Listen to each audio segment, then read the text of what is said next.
හොඳයි. ප්‍රත්‍යක්ෂ ප්‍රායෝගික පරීක්ෂණයක් තමයි අපි මෙතනදි සාකච්ඡා කරන්න යන්නේ. කම්බියක් ආකාරයෙන් නැති ද්‍රව්‍යයක යම් මාපාංකයේ සෙවීම කියන පරීක්ෂණය. මෙතෙන්දී අපි වාහනය වලින් හදාගත්ත කම්බියක තමයි යම් මාපාංකයේ සොයන්න බලාපොරොත්තු වෙන්නේ. ඔයාලා එහෙනම් මාතෘකාව දාගෙන මෙන්න මේ ඇටුමත් ඔයගොල්ලෝ වීඩියෝ එක ටිකක් නතර කරලා ඉස්සෙල්ලා ඇඳගෙන ඉන්න. මම මේ පිළිබඳව පැහැදිලි කරන්නම්. හරි. මේක ඇඳගත්තට පස්සේ අපිට දැන් මේකේ මොනවද මේ තියෙන්නේ කියලා පැහැදිලි කරගන්න පුළුවන්. මේක බොහොම සරල ඇටෝමක්. මේ තියෙන්නේ සිහින් කම්බි දෙකක්. දිග මීටර් 3ක් පමණ වන වානේ කම්බි දෙක. දෙකම වානේ වෙන්න ඕනේ. ಜಾති දෙකකින් තෝරගෙන බෑ. අපි යම් මාපංකේ හොයන්න බලාපොරොත්තු වෙන්නේත් වානේ. ඒක අරුණකොට අනිත් කම්බිය වෙන ಜಾතියකින් තෝරගන්නේ නැහැ. දෙකම එකම ಜಾතියෙන් තෝරගෙන තියෙනවා. ඒකට හේතුව මම කියන්නම්.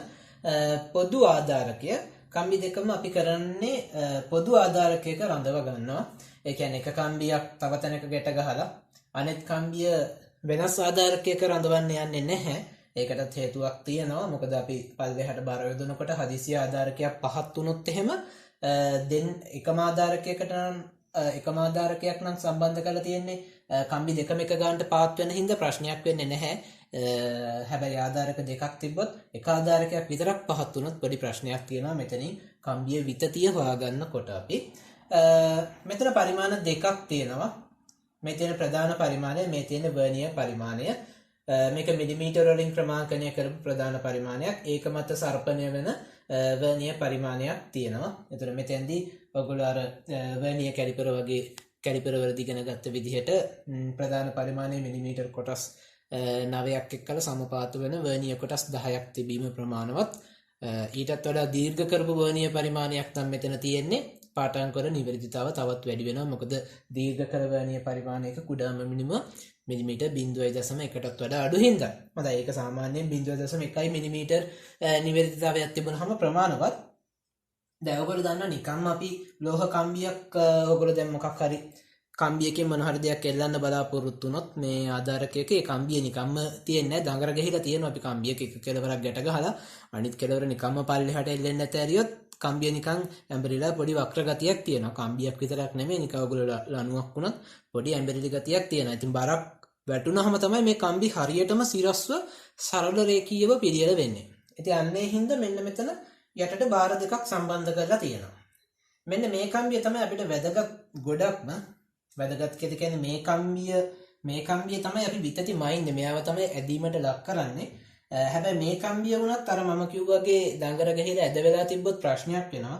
එයා ඍජුව තියාගන්න ඕන හින්දා ප්‍රධාන පරිමාණයට පල්ලෙහෙන් සුදුසු බාරයක් ගැට ගහලා තියෙන්න ඕනේ. ඒක ඉතින් ගොඩාක් බර අඩු සැහැල්ලු දෙයක් ගැට ගහුවට වඩා නෑ. කම්බිය අදින්න තරම්වත් බරක් නැති දෙයක්. සාමාන්‍යයෙන් කම්බිය පල්ලෙහාට ඇදලා තියාගන්න තරම් ප්‍රමාණවත් අඩුම තරමේ කිලෝග්‍රෑම් භාගික වගේ පඩියක් සම්බන්ධ කරා නම් මෙන්න මෙතෙන්ට බරක් යදුවොත් ඒක හොඳටම ප්‍රමාණවත්. අපි ඒක මයින් යන්නෙත් නෑ. ඒක අපේ දත්තයන්ට ඕන කරන එකක් නෙමෙයි අත්තම කිව්වොත්. මේක යෙදීමේ එකම පරමාර්ථය වෙන්නේ මෙන්න මේ කම්බිය ටිකක් මෙයාගේ ඇද නැතුව මෙයා ඍජුව තියා ගැනීම විතරයි. මෙන්න මේ බාරයේ වැදගත්කම වෙන්නේ. එයාගේ අගේ අපිට අවශ්‍ය කරන්නේ නෑ ගණනය කිරීම වලදී. මෙන්න මෙතන ඉතා වැදගත්. මෙතන ගොඩක් වැදගත්. වර්නියර් පරිමාණය පහළට සම්බන්ධ කරපු කොක්කකට අපි එල්ලලා තියෙනවා මේ බර එකතු කරන්න පුළුවන් ආධාරකයක්. ඒ බර එකතු කරන්න පුළුවන් ආධාරකයට අපි මොහොතින් මොහොත විවිධ බාර යොදමින් මේ කම්බිය කොච්චර ඇදීමකට ලක් වෙනවද කියලා තමයි මයින්න බලාපොරොත්තු වෙන්නේ. දැන් ඔයගලන්ට පේනවා මේ අර කොක්ක වගේ කොටසක් තියෙනවා. මේකට අපිට කිලෝග්‍රෑම් භාගේ පඩි එකතු කරන්න පුළුවන් මොහොතින් මොහොතට. ඒ කියන්නේ මුලින්ම කිලෝග්‍රෑම් භාගේ පඩියක් දානවා. ඒක එහෙම තියෙදි තව භාගේ පඩියක් මෙතෙන්ට රිංගවන්න පුළුවන්. එතකොට ඔක්කොම බර කිලෝ 1ක් වෙනවා ස්කන්ධය. ඊට පස්සේ තව භාගේ පඩියක් දාන්න පුළුවන්. එතකොට කිලෝ 1.5ක බරක් මේ කොක්කට වැටෙනවා. එතකොට මේ ටික මේ කම්බිය ඇදෙන්න පටන් ගන්නවා. මේ කම්බිය ඇදෙනවා. හැබැයි මෙයා ඇදෙනවද? මෙයාට මේ බර දැනෙන්නේ නැහැ. මෙයා නිකම් එක ගානට ඉන්නවා විතරයි. මෙයා එක ගානක ඉන්නවා. මෙයාට බර වැටෙනකොට මෙයා ටික පහතට යනවා.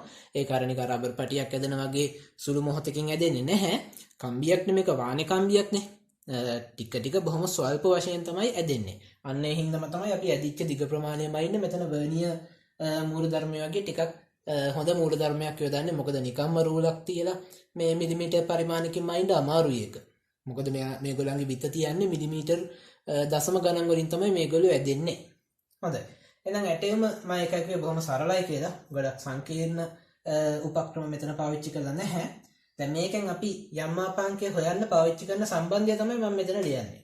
අපි යම් මාපාංකය කියන එක සිද්ධාන්තවලදී අර්ථ දැක්වුවා. කොහොමද අපි යම් මාපාංකයේ අර්ථ දැක්ුවේ? ප්‍රත්‍යබලය බෙදීම වික්‍රියාව කියන ආකාරයට තමයි හැඳින්වෙන්නේ.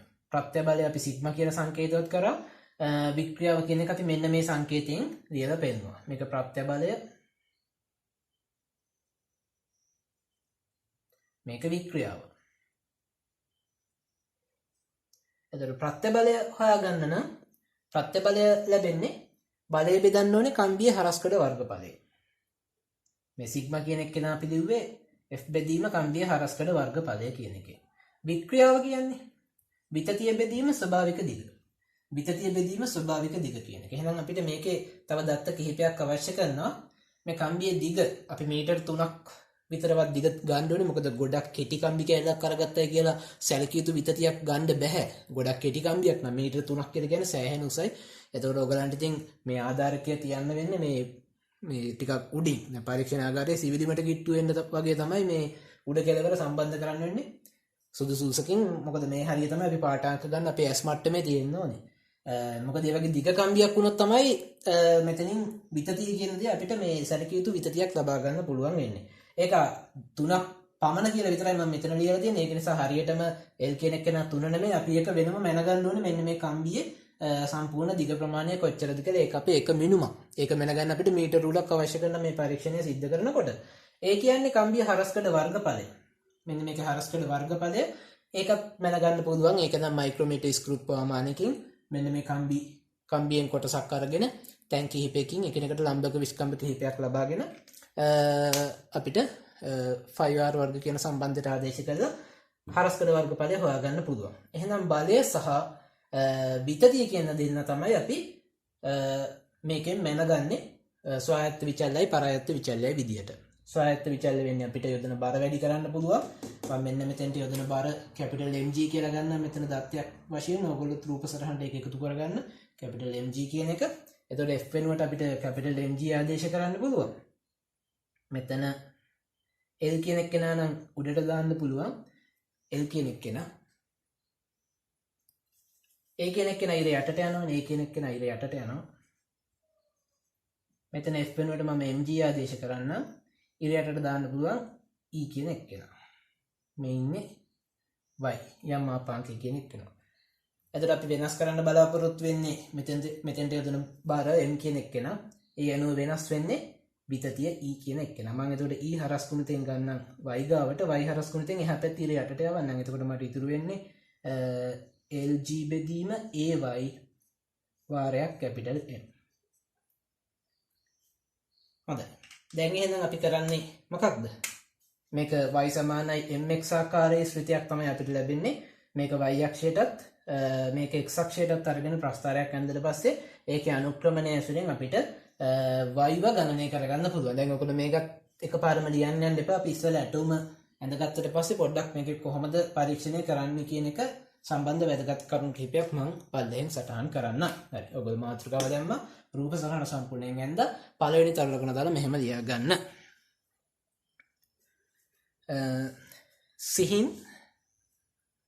සිහින් වානේ කම්බි දෙකක් පොදු ආධාරකයකින් එල්වා ගන්න. සිහින් වානේ කම්බි දෙකක් පොදු ආධාරකයකින් එල්ලා ගන්න.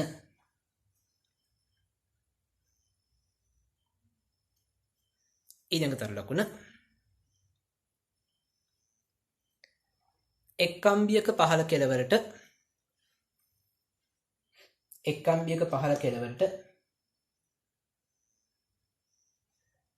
මිලිමීටර වලින් ක්‍රමාංකනය කරන ලද එක් කම්බියක පහළ කෙළවරට මිලිමීටර වලින් ක්‍රමාංකනය කරන ලද ප්‍රධාන පරිමාණය සම්බන්ධ කර මිලිමීටර වලින් ක්‍රමාංකනය කරන ලද ප්‍රධාන පරිමාණය සම්බන්ධ කර කම්බිය සරල රේඛීයව පිහිටන පරිදි කම්බිය සරල රේඛීයව පිහිටන පරිදි සුදුසු භාරයක්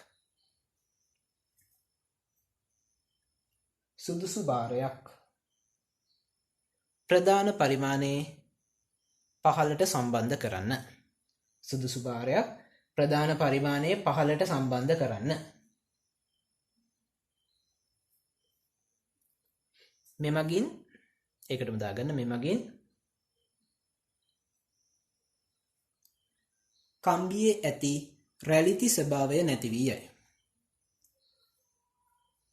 මෙමගින් කම්බියේ ඇති රැලිති ස්වභාවය නැති වී යයි. හොඳයි.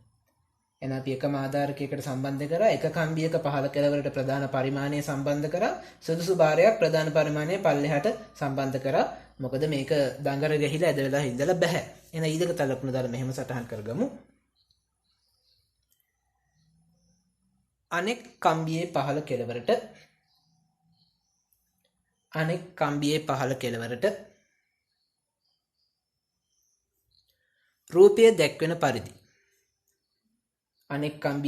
කෙළවරට රූපය දැක්වෙන පරිදි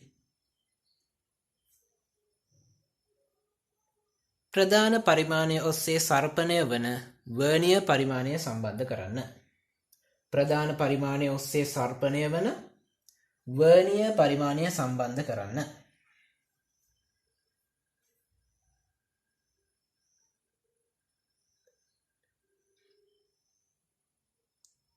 වර්ණීය පරිමාණය සම්බන්ධ කරන්න. එයට කිලෝග්‍රෑම් භාගයේ පඩි කට්ටලයක්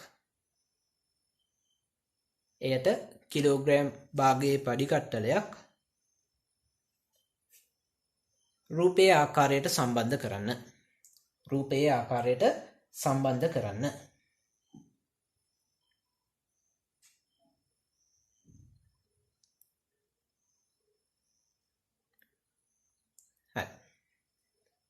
දැන් අපි මේ කොක්කත් සම්බන්ධ කරගෙන ඉවරයි. මෙතෙන්ට අපිට පඩි මම අර කලින් කිව්වා වගේ එකක් ගානේ වැඩි කර මෙන්න මෙයා මත යෙදෙන ප්‍රත්‍යස්ත බලය වැඩි කරන්න පුළුවන්. මේ කම්බියට දැනෙන ප්‍රත්‍යස්ත බලය වැඩි කරන්න පුළුවන්. එතකොට මේ කම්බිය ඇදෙනවා. දැන් ඔතෙන්දිත් පරීක්ෂණාත්මකව අපි දැන් මේක කියනකොට ඔහම කිව්වට පරීක්ෂණාත්මකව මේක කරන්න යනකොට සමහර දැන් කෙනෙක්ට හිතෙන්න පුළුවන් මේ මෙතන ප්‍රධාන පරිමාණය ශූන්‍ය ලකුණයි වර්ණීය පරිමාණය ශූන්‍ය ලකුණයි එකම ගානෙන් තියෙයිද මේවා ඔක්කොම අපි ගැට ගහලා බර එල්ලලා මේ කියන්නේ මේ පරිමාණ දෙක සම්බන්ධ කරලා බර එල්ලලා ගන්නකොට කියලා. ඒක ගැටලුවක් කියන්නේ නැහැ. වර්නියර් එකේ ශූන්‍ය ලකුණ ප්‍රධාන පරිමාණයේ ශූන්‍යයට වඩා ටිකක් පල්ලෙහෙන් තිබ්බයි කියලා ප්‍රශ්නයක් නැහැ මුලදීම. මොකද ඉතින් ඕගොල්ලන්ට දුරක්ම අයිනකොට මේ වර්නියර් එකේ බිඳුව ලකුණ ප්‍රධාන පරිමාණයේ බිඳුවේ ඉඳන්ම යන්න පටන් ගන්න ඕනේ. දැන් චලන වික්ෂය පාවිච්චි කරනකොටත් එහෙමම වෙන්නේ නැහැනේ. ප්‍රධාන පරිමාණයක බිඳුවේ ඉඳන්ම යන්නේ නැහැ. අපි වෙනසක් නම් ගන්නෙ ඒක බලපාන්නේ නැහැ. දැන් ගෝලමානෙත් ඒ වගේ දේවල් වෙනවනේ. ගෝලමානෙත් සමහරලාට අපි මේ බිඳුවේ ඉඳන්ම මැනගෙන යන්නේ වෙනසකින් තමයි උත්තරයට යන්නේ. වෙනසක් ගන්නකොට අර මූලාංක වැරදි කියන ඒවා මගහැරිලා යනවා. මූලාංක දෝෂ කියන ඒවා මගහැරිලා යනවා. දැන් මේකෙදි මේ ශූන්‍ය ලකුණු දෙක සමපාත නොවීම මූලාංක වරදක්. හරියට ඔයගොල්ලෝ වර්ණීය කැලිපරේදී ඉගෙන ගන්න මේ ශූන්‍ය ලකුණු දෙක සමපාත නොවන දෝෂ, ධන මූලාංක දෝෂ හෝ ඍණ මූලාංක දෝෂ. හැබැයි ඉතින් අපි අන්තරයකින් නම් උත්තරයට යන්නේ මේ මූලාංක දෝෂ එකිනෙකාට කැපිලා යනවා. ඒක ප්‍රශ්නයක් වෙන්නේ නැහැ. ඉතින් ඒක නිසා ටිකක් විතර ආසන්නයෙන් තියෙන්න ඕනේ. හරියටම සමපාත නොවුණයි කියලා ප්‍රශ්නයක් නැහැ. මේ අපිට උත්තරේ ගන්නකොට ඒකෙන් බලපෑමක් වෙන්නේ නැහැ කොහොම හරි. හොඳයි. දැන් එහෙනම් මේ දෙකම සම්බන්ධ කරගෙන ඉවරයි. ඊට පස්සේ අපි ඊළඟ තල් ලකුණ දාලා මෙහෙම සටහන් කරගන්න. දැන්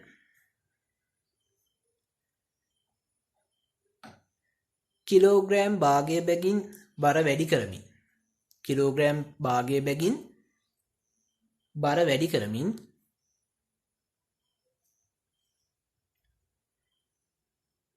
එක් අවස්ථාවේදී කිලෝග්‍රෑම් භාගය බැගින් බර වැඩි කරමින් එක් අවස්ථාවේදී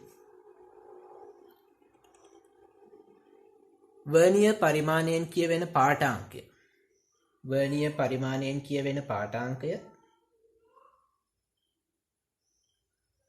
සටහන් කරගන්න.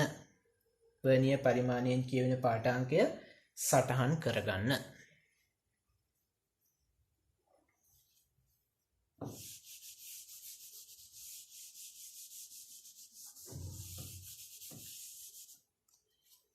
දත්ත සලකුණු කරගන්න පුළුවන් වගුවක් මම මෙතන දැන් මෙහෙම පෙන්නන්න. මම මෙතෙන්ට ගන්න යෙදූ බර. දැන් කාට හරි කෙනෙක්ට මේක බර කියලාම පාවිච්චි කරන එකේ බර කියලා මම හඳුන්වපු හින්දා කිලෝග්‍රෑම් වලින් සටහන් කරන්නේ නැතුව නිව්ටන් වලින්ම මම සටහන් කරගන්නවා. ඒකට කිලෝග්‍රෑම් භාගයක් කියලා කියන්නේ නිව්ටන් 5යිනේ. එතකොට මුලින්ම අපි එකතු කරන්නේ නිව්ටන් 5ක භාරයක් තමයි කම්බියට යොදන්නේ. එතකොට 5 කියන අගයක් තමයි මුලින්ම මේකට යෙද වෙන්නේ. එතකොට අපි කරන වැඩේ මෙන්න මෙතනින් විතතිය සටහන් කරගන්නවා.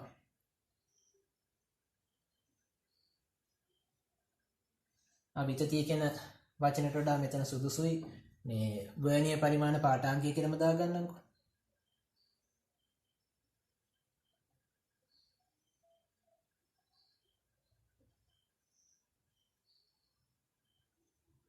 වර්ණීය පරිමාණ පාඨාංකය. මොකද ඒකට හේතුව තමයි දැන් විතතිය කියන්නේ තිබ්බට වඩා ඇදුන දිගනේ. විතතිය හොයන්න නම් අර මම කිව්වාගේ හරියටම දැන් මේක බිඳුව සමපාත වෙලා ඉඳලා එතනින් පල්ලෙහාට යන්න පටන් ගත්තා නම් වර්ණීය පරිමාණයෙන් දැන් කියවන පාඨාංකය මිලිමීටර් 1යි නම් ඇත්තටම විතතිය 1 තමයි. හැබැයි පටන් ගන්නකොට හරියටම බිඳුව සමපාත නොවුණා නම් දැන් වර්ණියර් එකෙන් පෙන්වන උත්තරේම නෙමෙයි දැන් විතතිය කියලා කියන්නේ. මොකද පටන් ගන්නකොට අපි හිතමුකෝ 0.1 මිලිමීටර් පාඨාංකයකින් පටන් ගත්තේ කියලා. දැන් පෙන්වන්නේ 1 මිලිමීටර්. එතකොට ඉතින් දැන් පෙන්වන්නේ 1 මිලිමීටර් කියන එකෙන් පටන් ගන්නකොට තිබ්බ 0.1 අඩු කරලා දාලා අර 0.9 මිලිමීටර් කියන එක තමයි ඇත්තම විතතිය. ඉතින් අපි ඒක නෙමෙයි දැන් ගන්න ඕනේ අපි කිව්වේ කෙලිම පාඨාංකය ගන්නවා. පටන් ගත්තේ කොහෙන්ද කියලා අපි දන්නේ නැහැ. මම එකයි මෙතෙන්ට විතතිය කියලා දාන්න නැතුව වර්ණීය පරිමාණයේ පාඨාංකය කියන නම පාවිච්චි කරේ. එතනත් අවස්ථා දෙකක් මේකෙදි කරනවා. දැන් අපි කරන්නේ අඩු අගයකින් පටන් අරන් බර එකතු කරගෙන යන එකනේ. එහෙනම් මම මෙතන දාගන්නම් බර එක් කිරීම කියලා. බර එක් කිරීම. ආයසරයක මම මේකම ගන්නවා බර ඉවත් කිරීමේදී.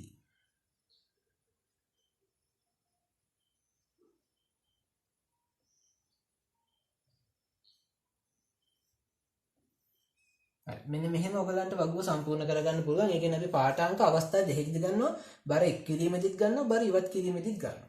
ඒ කියන්නේ බර අපි 5 බැගින් වැඩි කරගෙන යනවා. 5, 10, 15, 20, 25 වගේ කණ්ඩාංක 5ක් හෝ උපරිම නැත්නම් කණ්ඩාංක 6ක් විතර ගත්තාම ප්‍රමාණවත්.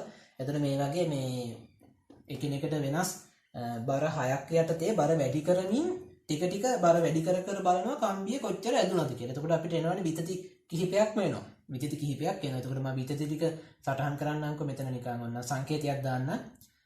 E1 E2 ඔය ආදී වශයෙන් මට විතති කිහිපයක් එයි. එක් අවස්ථාවේදී සංඛ්‍යාත්මකව අන්තිමේදී මම E6 කියලා අවසාන විතතිය ගන්නවා. ඊට පස්සේ කරන්නේ දැන් මෙතෙන්ට නිව්ටන් 30යි කියලා කියන්නේ අපි මෙතෙන්ට පඩි යොදලා තියෙනවා දැන් 6ක් භාග්‍ය පඩි 6ක් යොදලා තියෙනවා. ඒ කියන්නේ කිලෝ 3. දැන් ආයි කරන්නේ භාග්‍ය පඩිය ගන්න ඉවත් කරගෙන යනවා.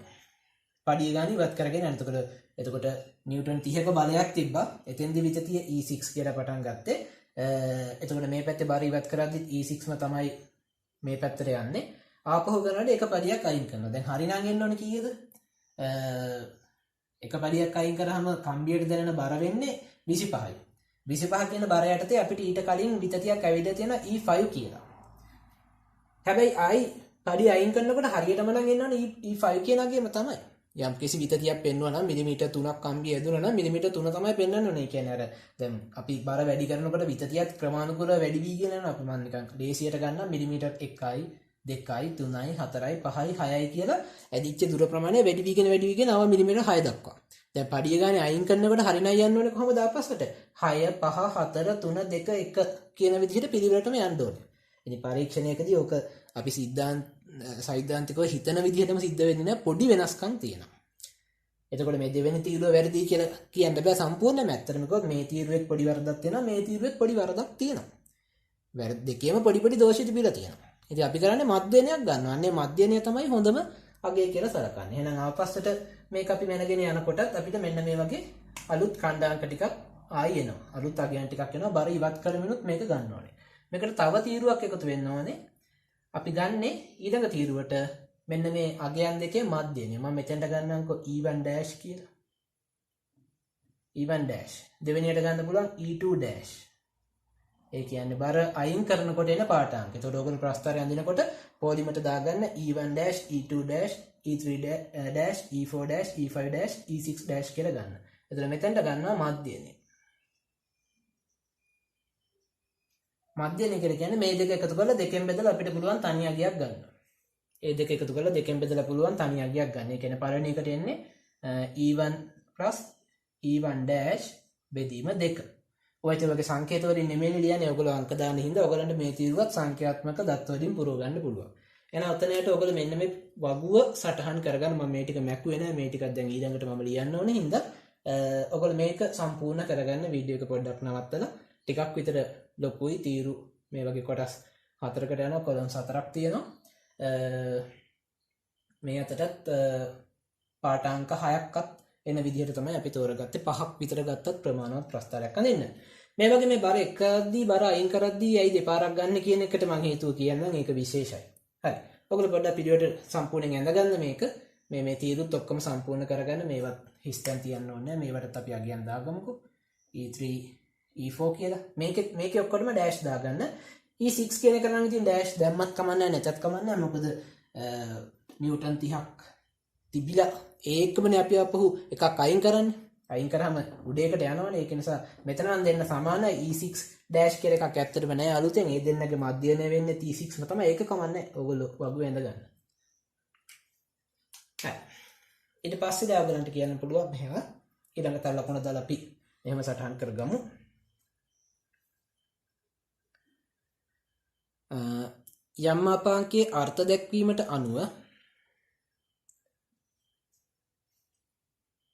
යම් මාපාංකයේ අර්ථ දැක්වීමට අනුව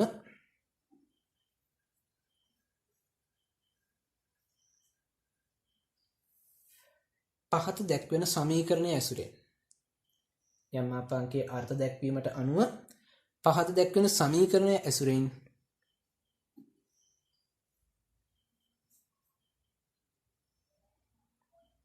පහත දැක්වෙන සමීකරණය ඇසුරින් වර්ණීය පරිමාණ පාඨාංකයට ඉදිරියෙන්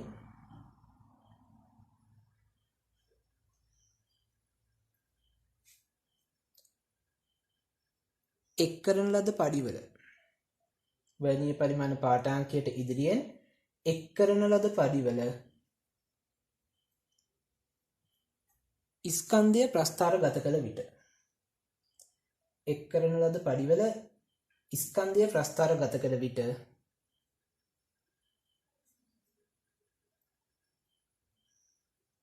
මෙතන පොඩි වෙනසක් කරන්නම්. එක් කරන ලද පඩිවල ස්කන්ධය නෙමෙයි එක් කරන ලද පඩිවල බර කියලාම ගන්න. මම මෙතනත් ඒ වෙනස කරන්නම්. මොකද මම මෙතන නිව්ටන් වලින් ගියේ. මේකනේ අපේ x කණ්ඩාංක කට්ටලය වෙන්නේ. මෙතන නිව්ටන් වලින් ගියේ. ඒක නිසා මම මේක g එකත් m එකලම තියාගන්නම් එක් කරන ලද පඩිවල බර ප්‍රස්ථාරගත කළ විට කියලා ඔයගොල්ලෝ ඒක නිවැරදි කරගන්න. එක් කරන ලද පඩිවල බර ප්‍රස්ථාරගත කළ විට ලැබෙනා වූ සරල රේඛීය ප්‍රස්ථාරයේ අනුක්‍රමණයෙන් යම් මාපාංකය ගණනය කරගත හැක. යම් මාපාංකය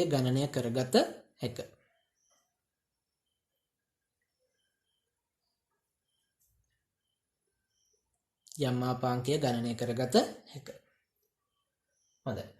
මම පොඩි වෙනසක් කරන්න කියලා මම මෙතන බර කියලා තමයි ගත්තේ. ඒ කියන්නේ කෙලින්ම මම මෙතන රාශිය විදිහට තෝරගෙන තියෙන m නෙමෙයි mg කියන එක. ඒ කියන්නේ දශම පහ නෙමෙයිනේ මම ගත්තේ 5 10න් වැඩි කරලාමයි ගත්තේ. ඒකට mg තමයි මේ තීරුව වෙන්නේ. ඒතකොට මේ තීරුව තමයි අපි අවසානයේ ගත්තේ සමීකරණයේ මෙන්න මෙතන x අක්ෂයේ විදිහට x කණ්ඩාංක ටික එන්නේ මෙන්න මේ තීරුවේ.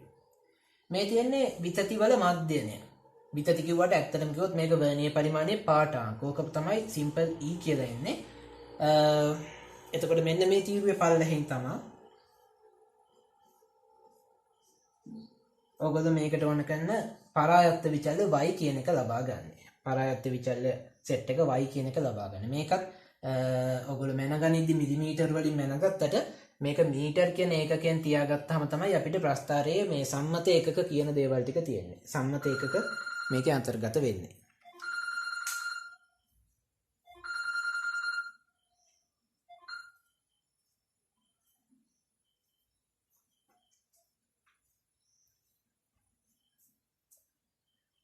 හරි. දැන් එහෙනම් ඔයගලන්ට පුළුවන් මෙන්න මේක පල්ලෙහෙන් සටහන් කරගන්න. මම මේ මුලින්ම ඔයගලන්ට පොඩ්ඩක් පැහැදිලි කරලා දුන්න ටික මෙන්න මේක සටහන් කරනකොට මම අර කිව්වාගේ mg කියන එක අපි තනි එකක් විදිහට තියාගමු. මම ඒක මෙතෙන්ට යොදාගන්නේ නැහැ. ඒක ගානේ දෙන විදිහ අනුව තමයි ඒක ඔයගලන්ට මේ වගේ දෙයක් තේරුම් ගන්න පුළුවන් වෙන්න ඕනේ. ඒක එච්චර සංකීර්ණ දෙයක් නෙමෙයි. දැන් ගානේ කිව්වොත් එහෙනම් ප්‍රස්ථාරයෙන් අඳින්න ස්කන්ධයට ඉදිරියෙන් කියලා g කියන කෙනත් මෙතන ඉන්න ඕනේ. දැන් මම මෙතන මේ වගුවේ පෙන්නපු විදිහට g කියන කෙනත් අපේ කණ්ඩාංක තුලම ඉන්නවා. ඒක නිසා මම මේ mg කියන කෙනත් අරගෙන තියෙන්නේ අපේ x කියන රාශිය විදිහට. mg කියන දෙන්නම. e කියන කෙනා තමයි මගේ y කණ්ඩාංකය වෙන්නේ. මේක සමාන වෙන්නේ මෙන්න මේක අනුක්‍රමයක y සමානයි mx ආකාරයේ ශ්‍රිතයක් කියලාම හදලා පෙන්නන්න මෙතන ඉඳන් පල්ලෙහාට දිගටම හදාගෙන ඉන්න ඕගොල්ලෝ. සම්පූර්ණ කරගන්න ඇති නේද? ඊට පස්සේ එහෙනම් අපේ ප්‍රස්ථාරය දාලා හැඩයකුත් මම ඇඳලා පෙන්නන්නම්. දැන් මෙතෙන්දි තව කෙනෙක්ට මේ මෙතන තව හිතන්න පොඩි දෙයක් තියෙනවා. දැන් අපි මෙතෙන්ට එකතු කරන්න පටන් ගත්තේ කිලෝග්‍රෑම් භාගේ පඩියක්. එහෙම නැත්නම් නිව්ටන් 5ක් බර පඩිය. ඒ වෙද්දිත් අර බර එල්ලන කොක්ක සහිත කොටස මෙතෙන්ට එල්ලලා තියෙනවා. ඒ කියන්නේ මෙන්න මේ කොක්කයි ඒක යට පොඩි ප්ලේට් එකක් වගේ එකක් තියෙනවනේ මේ පඩි ටික රැඳෙන්න. දැන් ඒකත් පොඩි බාරයක්. දැන් මේ බාරයත් ඇත්තටම ගත්තොත් දැන් ඒකෙන් තමයි කම්බිය අර ඇදිලා තියෙන්නේ සිරස්ව ඇදකුද නැතුව. දඟර ගහෙන්නේ නැතුව. දැන් ඒකත් මුලදිම කම්බියට යොදපු පොඩි බරක් වෙනවා. හැබැයි ඒකත් අපිට නොසලකුවයි කියලා වරදක් වෙන්නේ නැහැ. ඒ කියන්නේ ඒක පුංචි හින්දා නොසලකනවා නෙමෙයි. අපි මෙතෙන්දී මම කිව්වා වගේ මම මේකේ ප්‍රස්ථාරයෙන් දහම පැහැදිලි කරන්නම්. ප්‍රස්ථාරෙත් අපි වෙනසක් තමයි යන්නේ. මම ඉස්සර කිව්වේ මෙතන පරිමාණ දෙකෙත් බිඳුවෙන් පටන් ගත්තේ නැතුනට කමක් නැහැ කියලා. ඒ කියන්නේ පටන් ගන්නකොටම වර්ණි එක්කෙනා පොඩි පාඨාංකයක් පෙන්නයි. ඒක අපිට ප්‍රශ්නයක් නෑ. දැන් මේ ප්‍රස්ථාරයෙන් ඊට පස්සේ ඔයගලන්ට ඒකත් පැහැදිලි වෙයි. මේ බලන්න එතකොට මම මෙහෙම ගන්නම්. මම මේක ඉවත් කරන්නම් දැන්.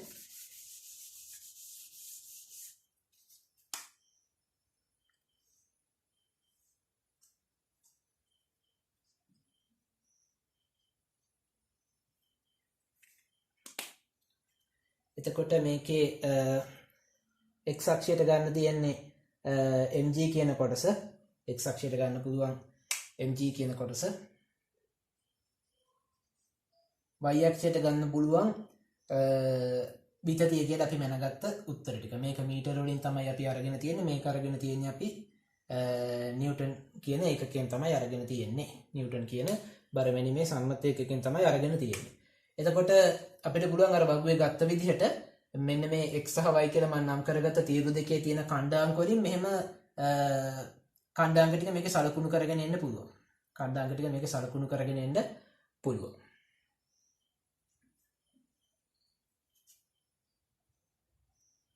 මම මෙතන ටිකක් එක හිතාමතාම පෙන්වන්න ගියේ ඔයගලන්ට මේ වගේ කණ්ඩාංක අපිට එනවා කිහිපයක්. අපි කණ්ඩාංක 6ක් විතර මේකේ ලකුණු කරගත්තානේ. අපි හොඳම සරල රේඛාව වඳිනවා මේ ලක්ෂ්‍ය හරහා යන්න පුළුවන්. ඕක මූල ලක්ෂ්‍ය හරහා නොයන්න පුළුවන්. ඕක මූල ලක්ෂ්‍ය හරහා නොයන්න පුළුවන්. කොහොමත් ඒක යන්නේ නැහැ මම දැන් කිව්ව දේවදූත් එක්කලා. මොකද ඇත්තටම කිව්වොත් මේ විතතිය නෙමෙයිනේ මම මෙතන නම් කළේ වර්ණීය පරිමාණ පාඨාංකය. මොකද විතතිය වෙන්න නම් හරියටම බිඳුවේ ඉඳන් ඇදිච්ච දුර මැනලා තියෙන්න ඕනේ. අනික මෙතන යොදපු බාරය කියලා කියන්නේත් කම්බියට අපි යොදපු ඔක්කොම බර නෙමෙයි. හැමතිස්සෙම අර මේ මෙන්න මෙතන කොක්කේ බර අපි අමතක කරා. හරිනම් කොක්කේ බරත් එකතු වෙන්න එපා. ඒ කියන්නේ හරියටම කම්බියට දාපු බර මෙච්චරයි කියලා කියනවනේ. දැන් අපි කම්බියක අපි හිතමුකෝ උත්තෝලකයක් කියලා. ලිෆ්ට් එකක් කිමු. ලිෆ්ට් එක නම් ගොඩක් බරයි. දැන් ලිෆ්ට් එක ඇතුළට නගින මිනිස්සුන්ගේ බර විතරක් නෙමෙයිනේ ලිෆ්ට් එකේ කඹේ දරා ගන්න ඕන බර. ලිෆ්ට් එකේ තියෙන කම්බිය දරා ගන්න ඕන බර කියලා කියන්නේ ලිෆ්ට් එකට මිනිස්සු 10ක් නැග්ගොත් එක මිනිහෙක් කිලෝ 80යි නම් කිලෝග්‍රෑම් 800ක් නෙමෙයිනේ බර වෙන්නේ. ලිෆ්ට් එකේ බරත් එකතු වෙන්න බෑ. ලිෆ්ට් එක කිලෝග්‍රෑම් 200යි නම් අර මිනිස්සු 8 දෙනාගේ කිලෝ මේ මිනිස්සු 10 දෙනාගේ කිලෝ 800යි ලිෆ්ට් එක කිලෝ 100 හරි කී හරි ලිෆ්ට් එකේ බරයි ඔක්කොම එකතු වෙන්නේ මුළු එකතුව වෙන්නේ. දැන් අපි ඒක සැලකුවේ නෑ. අපි සැලකුවේ අපි අමුතුවෙන් අලුතෙන් එකතු කරපු බර විතරයි. අන්න ඒ හින්දායි මම කියන්නේ මේක මූල ලක්ෂ්‍ය හරහාම යන්නේ නැති වෙයි. යන එකක් නැහැ. හැබැයි අපි දැන් මේකේ අනුක්‍රමණය අපිට ඕන කරන්නේ. හැබැයි අනුක්‍රමණය හොයනකොට මම තෝරගන්නේ මේ රේඛාවේ දෙකලවරට වෙන්න තියෙන ගොඩක් නිවැරදි ලක්ෂ දෙකක් තෝරගන්න. මෙන්න මේක එක ලක්ෂයක් කියලා මම ගන්නවා. මේක තවත් ලක්ෂයක් කියලා හොඳ තැන් දෙකක් තෝරගන්නවා. අපි දන්නවා ඒවා මේක ළඟට වෙන්න ගන්නේ නැහැ. ටිකක් දුරස් වෙන විදිහට ඈතින් තමයි තෝරගන්නේ. එහෙනම් තෝරගෙන මොකද කරන්නේ? මෙන්න මෙතන මෙන්න මේ තැන් දෙකේ කණ්ඩායම් වෙනස හොයාගන්නවා. මෙන්න මේක ඩෙල්ටා E එකක් වෙනවා. මේක ඩෙල්ටා NG එකක් වෙනවා. එහෙනම් අපිට අනුක්‍රමණය කියන එක ගන්න පුළුවන්. එම නිසා අනුක්‍රමණය. එහෙම නැත්නම් සිම්පල් m කියලා දාන්න. සිම්පල් m සමානයි ඩෙල්ටා E y කණ්ඩායම් වෙනස බෙදීම x කණ්ඩායම් වෙනස කියලා ගන්න පුළුවන්. එහෙනම් ඔයගොල්ලෝ මේක සිද්ධාන්තයේ සටහන් කරගත්ත එකනේ කරේ. ඒක කරලා ඉවර කළා මෙන්න මේ ප්‍රස්තාරයත් එතන ඇඳලා පෙන්නන්න මෙන්න මේ විදිහට මම ඒකකත් ලිව්වා. මම දැන් මේකේ තියෙන අනවශ්‍ය දේවල් ටිකක් මකලා දාන්න.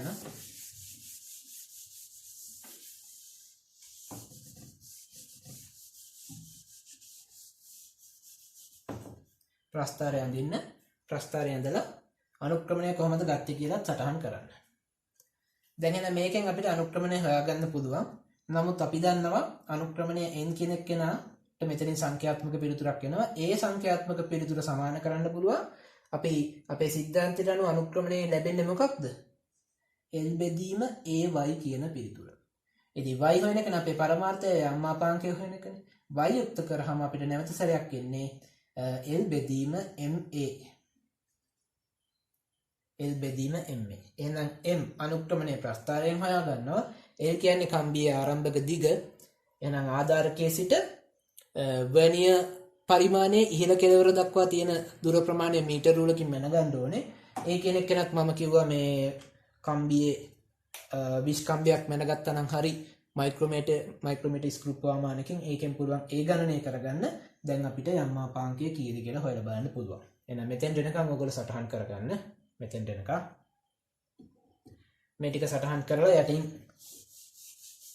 පල්ලකොණක් දාලා අපේ වගන්තිය දාගමු. ඉහත ප්‍රස්ථාරයේ අනුක්‍රමණය සොයාගත් පසු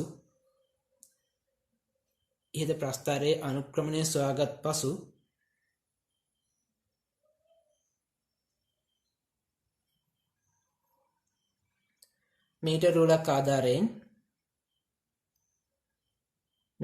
ආධාරයෙන් ආධාරකයේ සිට වර්නියර් පරිමාණයේ ඉහළ කෙළවර දක්වා වූ ආධාරකයේ සිට වර්නියර් පරිමාණයේ ඉහළ කෙළවර දක්වා වූ කම්බියේ දිග මැනගන්න. ආධාරකයේ සිට වර්නියර් පරිමාණයේ ඉහළ කෙළවර දක්වා වූ දිග මැනගන්න. මම අර මෙතන තිබිලා ඉවත් කරපු රූප සටහනේ කම්බි දෙකක් තිබ්බ. ඒ කම්බි දෙකෙන් දකුණු පැත්තේ කම්බිය. මොකද වර්නියර් පරිමාණය සම්බන්ධ වෙලා තිබෙ දකුණු පැත්තේ කම්බියටනේ. ප්‍රධාන පරිමාණය තිබ්බ වම් පැත්තේ. මම කිව්ව ප්‍රධාන පරිමාණයට දාන බර වෙනස් කරන්නේ නැහැ. එයා ඇදීමකට ලක් වෙන්නේ නැහැ, විතතියකට ලක් වෙන්නේ නැහැ. අපි දකුණු පැත්තේ තිබ්බ එහෙම නැත්නම් වර්නියර් පරිමාණය සම්බන්ධ කම්බියට තමයි බර එල්ලුවේ. එයා තමයි විතතියකට ලක් කරේ. හොඳයි. බරන්න ඇතුලේ ඔන්නම් කියන්න සිම්පල් L ගියාගේ තමයි අපි ඔය මැනගත්තේ. සිම්පල් L කියන්නේ කම්බියේ දිග කියන එක තමයි අපි ඔය උතෙන්දී මැනගත්තේ. වරහන් ඇතුලේ සිම්පල් L ලැබේ. ඒකටම ලියාගන්න ඒ තර ලකුණ යටතේ ලියාගෙන අපි එකට මෙහෙම සටහන් කරගන්න. තවද මයික්‍රෝමීටර් ස්ක්‍රූ ප්‍රමාණයක් ආධාරයෙන් වානේ කම්බියේ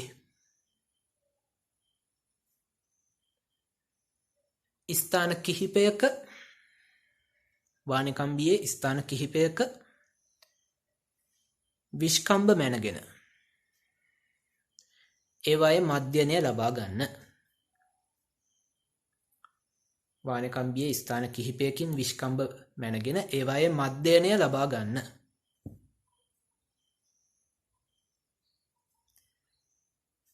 එමගින් කම්බියේ හරස්කඩ වර්ගඵලය වන කැපිටල් A ගණනය කරගත හැක.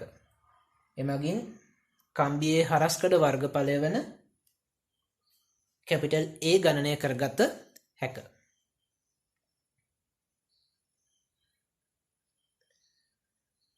මෙම අගයන් ඒකටම ලියන්න මෙම අගයන් ඉහත ගොඩනැගූ සමීකරණයට ආදේශ කර ඉහත ගොඩනැගූ සමීකරණයට ආදේශ කර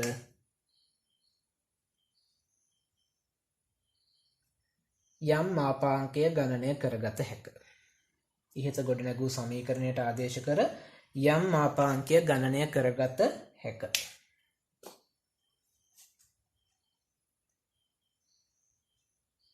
හොඳයි. එහෙනම් අපි ප්‍රස්තාරික ක්‍රමයකින් තමයි ගියේ. ප්‍රස්තාරික ක්‍රමයේදී ඔයගොල්ලෝ දන්නවා ඍජු ක්‍රමයකින් උත්තරයක් ගන්නට වඩා නිවැරදිව උත්තර ගන්න පුළුවන් අඩුපාඩු ගොඩක් මගේ හැරෙන විදිහට. දැන් මේකෙදී අපි අර තවත් සැලකිලිමත් උන තැන් කීපයක් ගැන මම දැන් කියන්න මේ පරීක්ෂණය කරන්නදී අපි දැනගත යුතු මේ අපි ගත්ත පියවර මේකේ නිවැරදිතාව වැඩි කිරීම සඳහා අපි ගත්ත පියවර කිහිපයක් ගැන මම දැන් කියන්න. අලුත් අවලෝකනයකින් මෙහෙම වගන්තියක් ලියා ගන්න. මම අර මුලම කිව්ව දේ ඇටවුම සම්බන්ධ වැදගත් කරුණක් කියන්නේ අර එකම ආධාරකයක් පාවිච්චි කරේයි කියන එක. මෙම පරීක්ෂණය කිරීමේදී අලුත් අවලෝකනක් යටතේ මෙම පරීක්ෂණය කිරීමේදී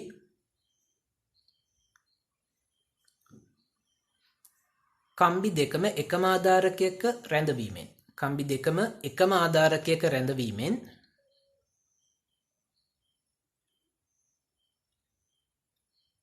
කම්බි දෙකම එකම ආධාරකයක රැඳවීමෙන් ආධාරකය පහත් වීම නිසා ඇතිවන දෝෂ මගහැරේ. ආධාරකය පහත් වීම නිසා ඇතිවන දෝෂ මගහැරේ. ආධාරකය පහත් වීම නිසා ඇතිවන දෝෂ මගහැරේ.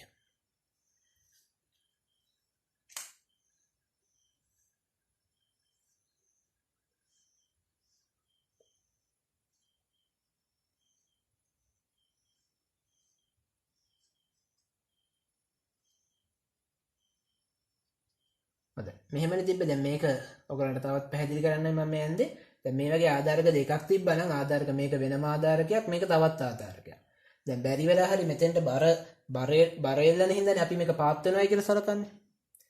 හැබැයි බැරි වෙලා හරි මේක වෙනම ආධාරකයක් නම් හදිසියෙ මෙතෙන්ට බර යොදනකොට මේක එකපාරට චුට්ටක් පාත් වුණත් බර හින්දා මොකද වෙන්නේ මේ වර්නියර් එක ප්‍රධාන පරිමාණය දිගේ ඉස්සල යනවා පල්ලෙහාට. දෙන්න එකිනෙක මත සර්පණය වෙනවා. එහෙම වුණොත් අපිට වර්නියර් එකේ ගන්න පාඨාංකය ඇත්තටම ඒක මේ කම්බිය ඇදීමක් නිසා ආපු පාඨාංකයක්ද? නැතුව යනවනේ. ඒක එන්නේ එතකොට මේ ආධාරකයේ පල්ලෙහාට කඩා වැටිච්ච හින්දා වෙච්ච සිද්ධියක් වෙනවා. ඒක කම්බිය සිදුවෙච්ච විතතියක් නෙමෙයි. හැබැයි ඉතින් දෙකම පොදු ආධාරකයක් වුණා නම් බර වැඩිකමට පාත් වුණොත් කම්බි දෙකමනේ පාත් වෙන්නේ එකට. මේක පොදු ආධාරකයක් නම් බර වැඩිකමට මේක චුට්ටක් පල්ලෙහාට ආවොත් ප්‍රධාන පරිමාණයක් පාත් වෙනවා. ඒ ගානම වර්නියර් එකත් පාත් වෙනවා. එතකොට වර්නියර් එක මේක මත සර්පණය වෙන්නේ නැහැ. ඒ කියන්නේ මෙන්න මේ කොටස් දෙක අතර සාපේක්ෂ චරිතයක් නැහැ. එතකොට යම් අවස්ථාවක මේක සමපාත වෙලා තිබ්බේ මේ වගේ ඉලි දෙකක් සම්පාත වෙලා තිබ්බා නම් ප්‍රධාන පරිමාණයේ යම් ලකුණකුයි වර්නියර් එකේ යම් ලකුණකුයි තාමත් ඒ ලකුණු දෙක තමයි එකිනෙකට සම්පාත වෙලා තියෙන්නේ. මොකද දෙන්නම එකට පාත් උනේ. දැන් අපි මෙතනින් අතින් අල්ලලා දෙකම පල්ලෙහාට ගෙනාවත් මේ පරිමාණ දෙකෙන් එකක් අනිකව දාලා යන්නේ නැහැ නේ පල්ලෙහාට හරි උඩට හරි. එහෙම මුකුත් වෙන්නේ නැහැ පොදු ආධාරකෙ හිටියාම. එහෙනම් අන්න ඒකත් එක වැදගත් දෙයක්. ව්‍යුහගත ගණන් වලදී දැන් මේක ව්‍යුහගත ගණනයකදී අහුවත් ඔය වගේ දේවල් අහන්න පුළුවන් මේ ප්‍රායෝගික දේවල් පිළිබඳව. හොඳයි. තවත් ලකුණක් දාලා අනිත් වැදගත් දේ දාගන්න. ඇයි මේ දැන් මෙයා අපිට වැදගත්ුන්නේ නැහැ. දැන් මෙයා හිටියේ ඇත්තටම කිව්වොත් මේ ප්‍රධාන පරිමාණය දරාගෙන ඉන්න විතරයි. ඇයි මේකත් වාණ එකක්ම තෝරගන්නේ කියන එක. මේකත් වාණේ වෙන්න ඕනේ. ඇයි? නැත්තම් මේක වෙන කම්බියකින් ගැට ගහලා මෙයා විතරක් වාණේ වුණොත් මදිද? වාණේ හරි නැත්තම් මොකක් හරි වෙන යම් ආපාංකය හොයන්න බලාපොරොත්තු වෙන ද්‍රව්‍ය වර්ගය වාණේ හරි ඇලුමිනියම් හරි මොනවා හරි වෙනත් වර්ගයක් මෙතෙන්ට සම්බන්ධ කරන්න පුළුවන්. ඒ જાතියම කෙනෙක් තමයි මෙතෙන්ට ගන්න අපි හැමතිස්සෙම. දැන් මේ පරීක්ෂණය කරන්න යම්කිසි වෙලාවක් ගත වෙනවනේ. මොකද මෙතෙන්ට බර යොදන්න ඕනේ, මෙතන පාඨාංක කියවන්න ඕනේ, යම්කිසි කාලයක් ගත වෙනවා. දැන් මේ කාලය තුල ඔයගොල්ලෝ දන්නවා දැන් මේක මීටර් 3ක් තරම් දිගයි, ගොඩක් දිග කම්බියක්, බොහොම කෙටි කම්බි කැබලිත් නෙමෙයි. පරිසර උෂ්ණත්වයේ යම් සෙල්සියස් ගානකින් වෙනස් වුණොත් ඔයගොල්ලෝ දන්නවා මේ කම්බි වල කිසියම් තාප ප්‍රසාරණයක් හෝ තාප සංකෝචනයක් සිද්ධ වෙන්න පුළුවන්. කම්බි දිග ඇදෙනවා. දැන් අන්න එතෙන්දි සිද්ධ වෙන විතතිය මේ බර යදීම නිසා සිදුවෙච්ච විතතියක් නෙමෙයිනේ. දැන් කම්බියක් දිග වැඩි කරගන්නවා. දැන් තා උෂ්ණත්වය වැඩි වුණත් එයා ප්‍රසාරණය වෙනවා. එතකොට කම්බිය දිග වැඩි වෙනවා. කම්බියට බරක් එල්ලුවොත් එයා දිග වැඩි කරගන්නවා. ඒක සිදුවීම් දෙකක්. එතකොට උෂ්ණත්වය වැඩි වීමක් නිසා මේ කම්බියක් ප්‍රසාරණය වෙලා මේක පල්ලෙහාට පාත් වුණොත් ඒක මෙතෙන්ට යොදපු බර නිසා සිදුවෙච්ච විතතියක් නෙමෙයි වෙනවා. ඒක නිසා දෙන්නම එකම જાතියෙන් යොදා ගත්තාම මේකත් වානේ නම් මේකත් වානේ. එතකොට වානේ සමාන දෙන්නම වානේ කියලා කියන්නේ එකම ද්‍රව්‍යනේ. එතකොට දෙන්නටම තියෙන්නේ සමාන මේ ප්‍රසරණතා සංගුණකනේ තියෙන්නේ. සමාන තාප ප්‍රසරණතා සංගුණක. එතකොට ඉතින් දෙන්නම වානේ හින්දා දෙන්නගේ විතතිත් මොකද වෙන්නේ? දෙන්න මේ තාපය ඉහළ යාම නිසා උෂ්ණත්වය ඉහළ යාම නිසා සිදුවන තාප ප්‍රසාරණ සමානයි. මොකද ඒ සූත්‍රයේ එන්නේ මෙහෙමනේ ඩෙල්ටා L සමානයි L ඇල්ෆා තීටා. තීටා කියන්නේ උෂ්ණත්ව වෙනස, L කියන්නේ ආරම්භක දිග, ඇල්ෆා කියන්නේ රේඛීය ප්‍රසරණතා සංගුණකය කියන එක. ඉතින් ওই තුන් දෙනාම මේ කම්බි දෙකටම සමානයි. දැන් මේක වානේ වෙලා මේක පිත්තල වගේ වුණොත් වානේ කම්බියට ඇල්ෆා එක අගයක්. පිත්තල කම්බියට ඇල්ෆා තවත් අගයක්. එතකොට පිත්තල කම්බිය ඩෙල්ටා L වෙනස්, වානේ කම්බිය ඩෙල්ටා Lට වඩා. ඒ කියන්නේ එකෝ වානේ වලට වඩා ඉක්මනින් පිත්තල කම්බිය ප්‍රසරණය වෙලා මොකද වෙන්නේ? ප්‍රධාන පරිමාණය පාත් වෙන්න පටන් ගන්නවා උෂ්ණත්වය වැඩි වුණොත් එහෙම. බැරිලා උෂ්ණත්වය අඩු වුණොත් එන්නේ දෙන්න හැකිලෙන්න පටන් ගන්නවා, සංකෝචනය වෙනවා. සංකෝචනය වුණත් මේක පිත්තල වෙලා මේක වාණි වුණොත් පිත්තල කම්බි ඉක්මනට හැකිලෙන්න පටන් ගන්නවා. එතකොට ප්‍රධාන පරිමාණය උඩ යනවා. හරිය නිකන් අපිට පේන්නේ වර්නියර් එක පාත් වෙනවා වගේ එතකොට. ඒ කියන්නේ බොරු පාඨාංක පෙන්වන්න පටන් ගන්නවා. අර මෙතන යොදපු බරට හරියන පාඨාංක නෙමෙයි ඒවා. ඒවා මේ තාප ප්‍රසාරණය හින්දා සිදුවෙච්ච පාඨාංක. හැබැයි දෙන්නම වානේ වුණොත් මෙයා යම් ප්‍රමාණයකින් දිග වැඩි කරගත්තොත් මෙයාත් ඒ ප්‍රමාණෙම දිග වැඩි කරගන්නවා. එතකොට පරිමාණ දෙකම සමාන ප්‍රමාණ වලින් පාත් වෙන හින්දා එකිනෙකා අතර සාපේක්ෂ චරිතයක් හටගන්නේ නැහැ. ඒ කියන්නේ වර්නියර් පරිමාණය ප්‍රධාන පරිමාණය මත සර්පණය වෙන්නේ නැහැ. එකිනෙකා ඉස්සර යන්නේ නැහැ. එතකොට පාඨාංකයක් කියවෙන්නේත් නැහැ. එන එකත් ලකුණක් දාලා මෙහෙම ලියා ගමු. ප්‍රධාන පරිමාණයද ඊළඟ තල ලකුණ වශයෙන් මෙහෙම ලියා ගන්න. ප්‍රධාන පරිමාණයද යම් මාපාංකයේ සෙවිය යුතු ද්‍රව්‍යයෙන්ම සාධන ලද කම්බියක එල්විය යුතුයි.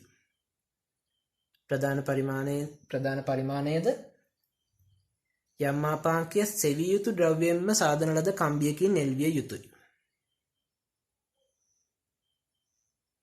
ප්‍රධාන පරිමාණයද යම් මාපාංකයේ සෙවිය යුතු ද්‍රව්‍යයෙන් සාධන ලද කම්බියකින් එල්විය යුතුයි. එයට හේතුව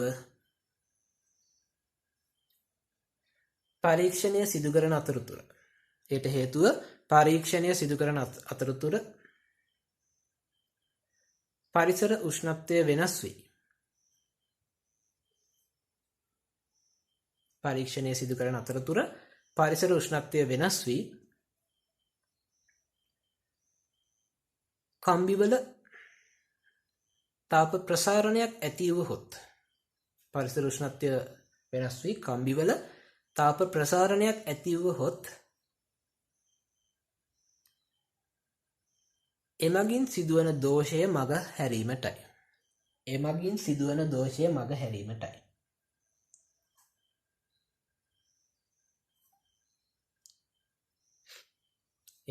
සිදුවන දෝෂය මග හැරීමටයි.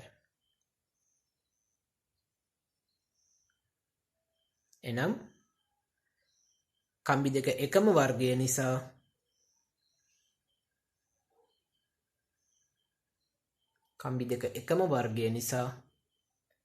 සමාන ප්‍රමාණවලින් ප්‍රසාරණය වී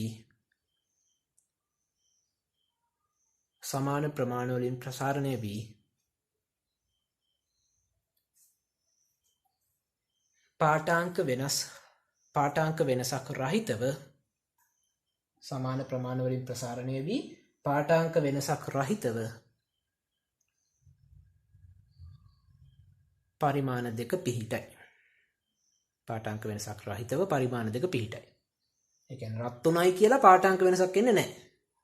මොකද නැත්තම් අපි මෙතෙන්ට බර එල්ලන්නේ නැතුව බලන් ඉන්නකොට බර එල්ලන්නේ නැති අවස්ථාවකදී රත් වුණොත් එහෙම ಜಾති දෙකෙන් හිටියොත් අපිට පේනවා මේ මෙතන පාඨාංක වෙනස් වෙනවා. කලින් තිබ්බ තැන නෙමෙයි දැන් වර්නියර් එකේ ශුන්‍ය ලකුණ තියෙන වෙන තැනකට යනවා. ඒ හේතුව දෙන්න එකිනෙකට වෙනස් ප්‍රමාණ වලින් තමයි ප්‍රසාරණය වෙන්නේ. එක්කෙනෙක් වැඩිපුර දික් වෙන්න පටන් ගන්නවා, එක්කෙනෙක් අඩුවෙන් දික් වෙනවා. එතකොට පාඨාංක වෙනස් වෙනවා. හැබැයි දෙන්නම වාණි වුණොත් බර තිබ්බ ගානෙම නම් තියෙන්නේ පල්ලෙහාට එල්ලලා තියෙන බර ප්‍රමාණය තිබ්බ ගානෙම නම් තියෙන්නේ. දෙන්නම එක ගානටම පල්ලෙහාට ඇදී යනකොට පරිමාණ දෙකක් සමාන ප්‍රමාණ වලින් සමාන ඩෙල්ටා L ප්‍රමාණ වලින් පාත් වෙනවා. දෙන්නගේ එකිනෙකට සමාපාත වෙලා තියෙන තැන් දෙක ඒ විදිහටම ඉන්නවා. ඒක ප්‍රශ්නයක් වෙන්නේ නැහැ. එහෙනම් ඔකත් අපිට මේකේ නිවැරදිතාවය ඉහළ යවා ගන්න පුළුවන් එක උපක්‍රමයක් තමයි. හොඳයි. එහෙනම් ওই ටික තමයි මේ පරීක්ෂණයේ වැදගත් කරුණු වෙන්නේ. මේකත් ඔයගොල්ලෝ හොඳට මේ ප්‍රස්ථාර අඳින වගේ දේවල් මේවා ස්ථීරම නැහැ. ඒ කියන්නේ ගානකදී මේ මම අර කිව්වාගේ මේක mg නිව්ටන් වලින් අඳීද නැත්නම් m කිලෝග්‍රෑම් වලින් අඳීද කියන එක වෙනස් වෙන්න පුළුවන්. ඒ වෙනස් වීම මත අනුක්‍රමණයට ලැබෙන්නේ මොකක්ද කියන එක ඔයගොල්ලෝ හරියට තීරණය කරන්න ඕනේ. සමහරට කොටිම කිව්වොත් අවශ්‍ය නම් මේ අක්ෂ පවා මාරු වෙන්න පුළුවන්. එතකොට ඔයගොල්ලෝ අනුක්‍රමණයට ගන්න ප්‍රකාශනයේ පොඩි වෙනස්කම් සිද්ධ වෙනවා. ඒකේ පරස්පරය එයි. ඒ වගේ සරල වෙනස්කම් විතරයි තියෙන්නේ. ඒ වගේ දේවල් ඔයගොල්ලෝ පහසුවෙන් අඳුර ගන්න ඕනේ. මොකද ඔයගොල්ලෝ ගොඩක් තර්ක කරලා දේවල් හිතන්න පුළුවන් කට්ටියක් වෙන්න ඕනේ. මොකද ඉංජිනේර්ස්ලා ડોක්ටර්ස්ලා කියලා කියන්නේ නිකම්ම දෙයක් කරන්නම් වාලේ කරන අය නෙමෙයි, හිතලා කරන කට්ටිය. ඒක නිසා ඒ දෙයට තමයි මේ පුහුණු කරවන්නේ. ඒක නිසා ඉතින් ප්‍රශ්න දෙනකොට ඔයගලන්ට ළමයා හිතලා තේරුම් අරන් සුදුසු දේ කරනවද කියලා බලන විදිහට තමයි ප්‍රශ්න දෙන්නේ. ඒතර ඔයගොල්ලෝ ඔයගලන්ගේ සිද්ධාන්ත ඔස්සේ හිතලා හරි දේ තෝරගෙන කරන්න ඕනේ. හොඳයි.